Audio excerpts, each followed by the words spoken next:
ಅಡಿಗೆನೇ ಮಾಡೋಕ್ಕೆ ಬರಲ್ಲ ಅನ್ನೋರು ಈ ವಿಡಿಯೋನ ಕಂಪ್ಲೀಟಾಗಿ ನೋಡಿದ್ರೆ ಚಿಕನ್ ಬಿರಿಯಾನಿನ ಕಣ್ಣು ಮುಚ್ಕೊಂಡು ರೆಡಿ ಮಾಡ್ತೀರಾ. ಹಾಗೆ ಇವತ್ತೊಂದು ಸೀಕ್ರೆಟ್ ಟಿಪ್ಸ್ ಹೇಳ್ಕೊಡ್ತೀನಿ. ಬಿರಿಯಾನಿಲಿರೋ ಪೀಸ್ಗಳು ಸಪ್ಪೆ ಆಗುತ್ತೆ ಅಂತಾರೆ ಕೆಲವರು, ಹಾಗೆ ಉಪ್ಪು ಖಾರ ಹಿಡಿಯೋದಿಲ್ಲ, ನಾರಿಗಿರುತ್ತೆ ಅಂತಾರೆ. ನಾನು ಮಾಡೋ ಸ್ಟೈಲಲ್ಲಿ ಮಾಡಿದ್ರೆ ಚಿಕನ್ನು ಫುಲ್ಲು ಜ್ಯೂಸಿಯಾಗಿರುತ್ತೆ, ಬಿರಿಯಾನಿ ಕೂಡ ಸೂಪರಾಗಿರುತ್ತೆ, ಪೀಸ್ಗಳು ಉಪ್ಪು ಖಾರ ಕರೆಕ್ಟಾಗಿ ಹಿಡಿಯುತ್ತೆ. ಬನ್ನಿ ಇನ್ಯಾಕೆ ತಡ, ವಿಡಿಯೋನ ಸ್ಟಾರ್ಟ್ ಮಾಡೋಣ. ನೋಡಿ, 1 kg ಚಿಕನ್ ತೊಗೊಂಡಿದ್ದೀನಿ.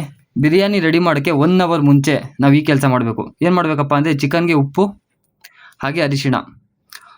ಬಿರಿಯಾನಿ ರೆಡಿ ಮಾಡೋಕ್ಕೆ 1 hour ಮುಂಚೆ ನಾವು ಈ ಕೆಲಸನ ಮಾಡಬೇಕಾಗುತ್ತೆ. ಚಿಕನ್ಗೆ ಉಪ್ಪು ಅರಿಶಿಣ ಹಾಕ್ಕೊಂಡು ನೀಟಾಗಿ ಒಂದ್ಸರಿ ಮಿಕ್ಸ್ ಮಾಡಿ ಇದನ್ನು ಲೋ ಫ್ಲೇಮಲ್ಲಿ 5 ನಿಮಿಷ ಮುಚ್ಚಳ ಮುಚ್ಚಿ ಬೇಯಿಸ್ಕೊಂಡಿದ್ದೀನಿ. ಇದಕ್ಕೆ ಎಣ್ಣೆ ನೀರು ಏನೂ ಹಾಕಿಲ್ಲ, ಕೇವಲ ಉಪ್ಪು ಮತ್ತು ಅರಿಶಿಣ. 5 ನಿಮಿಷ ಆದಮೇಲೆ ನೋಡಿ, ಚಿಕನ್ನಲ್ಲೇ ನೀರು ನೀಟಾಗಿ ಬಿಟ್ಕೊಂಡಿದೆ. ಇದೇ ನೀರಲ್ಲಿ ಚಿಕನ್ ಬೇಯಬೇಕು. ಇವಾಗ ಇದನ್ನು ಒಂದ್ಸಲಿ ನೀಟಾಗಿ ಮಿಕ್ಸ್ ಮಾಡಿ ಮತ್ತೆ ಮುಚ್ಚಳ ಮುಚ್ಚಿ 5 ನಿಮಿಷ ಬೇಯಿಸ್ಕೋಬೇಕು. ಒಂದು 50% ಚಿಕನ್ ಬೆಂದರೆ ಸಾಕು. ಗ್ಯಾಸ್ನ ಆಫ್ ಮಾಡಿ ಇವಾಗ 1 hour ಇದನ್ನು ಬಿಟ್ಬಿಡಬೇಕು. ನೋಡಿ, 1 hour ಆಗಿದೆ. ಚಿಕನ್ ನಾನು ಬಿಸಿ ಮಾಡಿ ಇಕ್ಕಿದ್ದೀನಿ, ಅಕ್ಕಿ ನೆನೆಸ್ಕೊಂಡಿದ್ದೀನಿ, ಹಾಗೆ ಬಿರಿಯಾನಿಗೆ ಬೇಕಾಗಿರೋ ಐಟಮ್ ಎಲ್ಲ ಎತ್ತಿಟ್ಟಿದ್ದೀನಿ, ನೋಡ್ಬೋದು ನೀವು ವಿಡಿಯೋದಲ್ಲಿ. ಬನ್ನಿ ಇವಾಗ ನೆಕ್ಸ್ಟು ಏನೇನು ಬಿರಿಯಾನಿ ಏನೋ ಹೆಂಗೆ ನೋಡೋಣ. ಮಿಕ್ಸಿ ಜಾರ್ಗೆ ಖಾರಕ್ಕೆ ಬೇಕಾದಷ್ಟು ಹಸಿಮೆಣ್ಸಿನ್ಕಾಯಿ ಹಾಗೆ 3 ಗಡ್ಡೆ ಬೆಳ್ಳುಳ್ಳಿ ಹಾಕ್ಕೊಂಡಿದ್ದೀನಿ. ನೆಕ್ಸ್ಟು 2 ಇಂಚು ಶುಂಠಿ, ಇದಕ್ಕೆ ಸ್ವಲ್ಪ ಕೊತ್ತಂಬರಿ, ಪುದೀನ ಬೇಕಾದ್ರೂ ಹಾಕ್ಕೋಬೋದು, ನಾನು ಪುದೀನ ಹಾಕಿಲ್ಲ. ಸ್ವಲ್ಪ ಉಪ್ಪು, ಇದನ್ನು ನುಣ್ಣಗೆ ಪೇಸ್ಟ್ ಮಾಡ್ಕೋಬೇಕು. ನೋಡಿ, ಪೇಸ್ಟ್ ರೆಡಿಯಾಗಿದೆ. ಈಗ ಕುಕ್ಕರ್ಗೆ ಒಂದು 2 ರಿಂದ 3 ಸ್ಪೂನ್ ತುಪ್ಪ, ಸ್ವಲ್ಪ ಎಣ್ಣೆ ಬಿಸಿ ಆದಮೇಲೆ ನೋಡಿ ಪಲಾವ್ ಮಸಾಲೆ ಎಲ್ಲ ಹಾಕ್ಕೊಂಡಿದ್ದೀನಿ. ನಿಮ್ಮ ಹತ್ರ ಇದ್ದರೆ ಹಾಕ್ಕೊಳ್ಳಿ, ಇಲ್ಲ ಸ್ಕಿಪ್ ಮಾಡಿ. ಇದನ್ನೆಲ್ಲ ಒಂದು 5 ನಿಮಿಷ ಫ್ರೈ ಮಾಡ್ಕೊಂಡಿದ್ದೀನಿ. ನೆಕ್ಸ್ಟು ಒಂದೇ ಒಂದು ಈರುಳ್ಳಿ ಸಣ್ಣದಾಗಿ ಕಟ್ ಮಾಡಿ ಹಾಕ್ಕೊಂಡಿದ್ದೀನಿ. ಇದು ಸ್ವಲ್ಪ ಕಲರ್ ಚೇಂಜ್ ಆಗೋವರೆಗೂ ಚೆನ್ನಾಗಿ ಫ್ರೈ ಮಾಡ್ಕೋಬೇಕು. ನೋಡಿ, ಇಲ್ಲೆಲ್ಲ ಈರುಳ್ಳಿ ಫ್ರೈ ಆಗ್ತಿದೆ.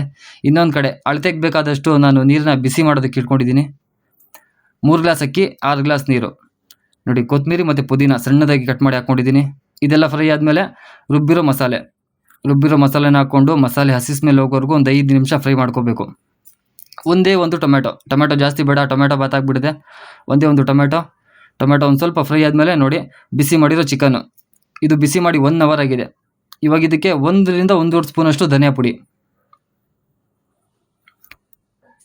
ಪುಡಿ ಹಾಗೆ ಗರಂ ಮಸಾಲ, ಒಂದು ಅರ್ಧ ಸ್ಪೂನಷ್ಟು ಗರಂ ಮಸಾಲ. ಜಾಸ್ತಿ ಗರಂ ಮಸಾಲ ಬೇಡ, ಅರ್ಧ ಸ್ಪೂನ್ ಗರಂ ಮಸಾಲ. ಇವತ್ತು ನಾನು ಅಡುಗೆಗೆ ಬಳಸಿರೋ ಎಲ್ಲ ಮಸಾಲೆ ಪುಡಿಗಳು ನಮ್ಮ ದೊಡ್ಡಬಳ್ಳಾಪುರದ ಬ್ರ್ಯಾಂಡ್ A1 ದೀಪು ಮಸಾಲೆಯಿಂದ ತಂದಿರೋದು. ಇಲ್ಲಿ ನಮ್ಮ ಕಣ್ಣು ಮುಂದೆನೇ ಪೌಡರ್ನ ರೆಡಿ ಮಾಡಿ ಕೊಡ್ತಾರೆ. ಯಾವುದೇ ರೀತಿ ಕೆಮಿಕಲ್ಸ್ ಆಗಲಿ ಪ್ರಿಸರ್ವೇಟಿವ್ಸ್ ಆಗಲಿ ಹಾಕೋದಿಲ್ಲ. ಈ ಫ್ಯಾಕ್ಟ್ರಿ ಲೊಕೇಟ್ ಆಗಿರೋದು ನಮ್ಮ ದೊಡ್ಡಬಳ್ಳಾಪುರದ TB ಸರ್ಕಲಲ್ಲಿ. ಮನೆಗೆ ಬೇಕಾಗಿರೋ ಎಲ್ಲ ಥರ ಮಸಾಲೆ ಪುಡಿಗಳು ಈ ಒಂದೇ ಜಾಗದಲ್ಲಿ ಸಿಗುತ್ತೆ. ಹೋಲ್ಸೇಲ್ ಆಗಲಿ ರಿಟೇಲ್ ಆಗಲಿ ಎಲ್ಲ ರೀತಿಯೂ ಕೊಡ್ತಾರೆ. ಒಂದ್ಸಲಿ ಟ್ರೈ ಮಾಡಿ, ಪಕ್ಕಾ ಹೋಮ್ ಮೇಡು ಫೀಲ್ ಕೊಡುತ್ತೆ ನಿಮಗೆ. ಬನ್ನಿ ನಮ್ಮ ಬಿರಿಯಾನಿಗೆ ವಾಪಸ್ ಬಂದ್ಬಿಡೋಣ. ನೋಡಿ, ಚಿಕನ್ ಎಲ್ಲ ನೀಟಾಗಿ ಇವಾಗ ಫ್ರೈ ಆಗಿದೆ. ಇವಾಗ ಅಳತೆ ನೀರು, ಬಿಸಿ ನೀರನ್ನ 6 ಗ್ಲಾಸು ಬಿಸಿನೀರು ಹಾಕ್ಕೊಂಡಿದ್ದೀನಿ. 3 ಗ್ಲಾಸು ನೆನೆಸಿರೋ ಅಕ್ಕಿ ಈ ಟೈಮಲ್ಲಿ ಹಾಕ್ಕೊಂಡಿದ್ದೀನಿ. ನಾನು ಚಿಕನ್ ಬೇಯಿಸೋವಾಗ ಉಪ್ಪು ಹಾಕಿದ್ದೆ, ಹಾಗೆ ಮಸಾಲೆ ರುಬ್ಬೋವಾಗ ಕೂಡ ಉಪ್ಪು ಹಾಕಿದ್ದೆ. ಅದು ಬಿಟ್ಟು ನಾನು ಇಲ್ಲಿ ಎಲ್ಲೂ ಉಪ್ಪು ಹಾಕಿಲ್ಲ.